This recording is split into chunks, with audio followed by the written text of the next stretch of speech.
Informasi lainnya, Jaksa Penuntut Umum KPK menghadirkan presenter Brigita Manohara di persidangan Bupati Nonaktif Membramo Tengah Riki Hampagawak di Pengadilan Tipikor Makassar.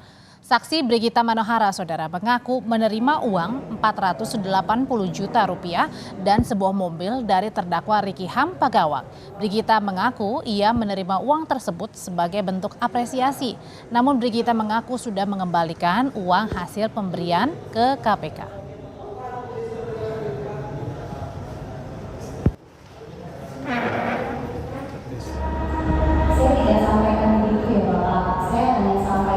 Beliau mengapresiasi profesi saya.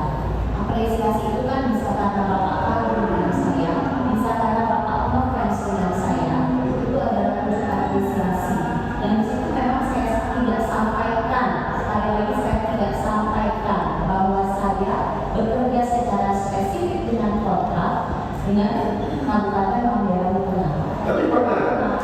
Saya kembalikan uangnya supaya tidak